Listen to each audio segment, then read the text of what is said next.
Hello everyone, welcome back to my channel. ఈరోజు మన ఛానల్లో మరో సరికొత్త రెసిపీతో మీ ముందుకు వచ్చేసానండి. చాలా అంటే చాలా సింపుల్గా చేసుకోవచ్చు. మార్నింగ్ బ్రేక్ఫాస్ట్కి పిండి రుబ్బే పని లేకుండా ఇలా టేస్టీగా ఉప్మా రవ్వతో అయితే చేసి చూడండి. భలే రుచిగా ఉంటుంది. ఎప్పుడు ఉప్మా చేస్తే బోరింగ్గా ఫీల్ అవుతారు కదా, ఇలా కొత్తగా ట్రై చేయండి. అలాగే ఇంకా మన ఛానల్ ఇంతవరకు సబ్స్క్రైబ్ చేయకుండా చూస్తే ప్లీజ్ అండి సబ్స్క్రైబ్ చేయండి. వీడియో నచ్చితే లైక్ చేయండి, మీ ఫ్రెండ్స్ అండ్ ఫ్యామిలీ మెంబర్స్కి షేర్ చేయండి. ఇక రెసిపీ స్టార్ట్ చేసుకుందాం. దీనికోసం అయితే ముందుగా స్టవ్ వెలిగించి ఒక పాన్ పెట్టేసుకోండి. అందులో 1 స్పూన్ వరకు నూనె వేసుకోండి. వేసిన నూనె కాగినాక 1 స్పూన్ వరకు మినపప్పును వేసుకొని దీన్ని కాస్తంత ఫ్రై చేసుకోండి. అలాగే ఈ మినపప్పు కాస్త ఫ్రై అయిన తర్వాత ఇందులోనే 1/2 స్పూన్ వరకు ఆవాలను వేసుకోండి. ఆవాలు కూడా చిటపటలు అయిన తర్వాత 1/2 స్పూన్ వరకు జీలకర్రని వేసుకోండి. ఈ మూడింటిని దోరగా ఫ్రై చేయండి. ఇలా ఫ్రై అవుతున్నప్పుడే సన్నగా కోసుకున్న పచ్చిమిర్చి ముక్కలను వేసుకోండి. నేను ఇక్కడ ఒక 2 పచ్చిమిర్చిని అయితే కనుక ఇలా ముక్కలుగా చేసేసి వేసుకుంటున్నాను. వీటిని కూడా కాస్తంత దోరగా ఫ్రై చేసుకోండి. పప్పు బాగా వేగేంత వరకు ఫ్రై చేసుకొని స్టవ్ ఆఫ్ చేసి పక్కన పెట్టేయండి. నెక్స్ట్ అయితే ఒక మిక్సీ జార్ తీసుకొని 1 కప్పు వరకు సుజీ రవ్వని తీసుకోండి. ఉప్మా చేసుకుంటాం కదండి, తెల్ల రవ్వ, దాన్ని తీసుకోండి. అలాగే ఇందులో 1/4 కప్పు వరకు పెరుగును వేసుకోండి. కమ్మగా ఉన్న పెరుగైనా బాగుంటుంది, లేదంటే కాస్త పులిసిన పెరుగైనా బాగుంటుంది ఈ రెసిపీకి అయితే.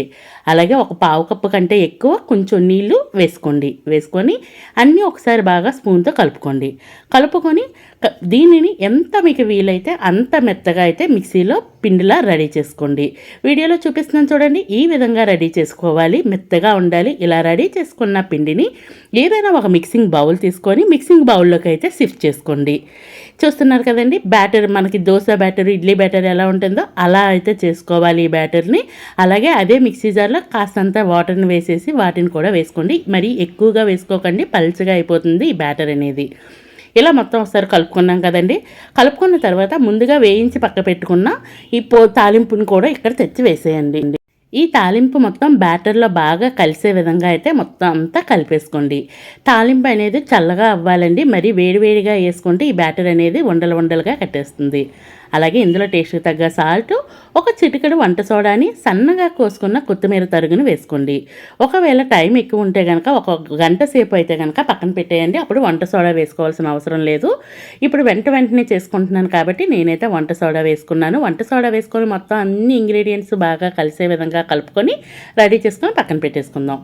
నెక్స్ట్ అయితే మళ్ళీ స్టవ్ వెలిగించి లోతుగా ఉండే పాన్ ఏదైనా పెట్టుకోండి. అందులోనే 1 స్పూన్ వరకు నూనెని వేసుకోండి. మళ్ళీ మనం వేసే నూనె బాగా కాగినాక 1 గరిటె లేదంటే 2 గరిటెలు, తీసుకునే గరిటెని బట్టి ఉంటుంది. నేను ఇక్కడ చిన్న గరిటె తీసుకున్నాను కాబట్టి దాన్ని ఒక 2 స్పూన్లన్నర వరకు వేసుకున్నాను.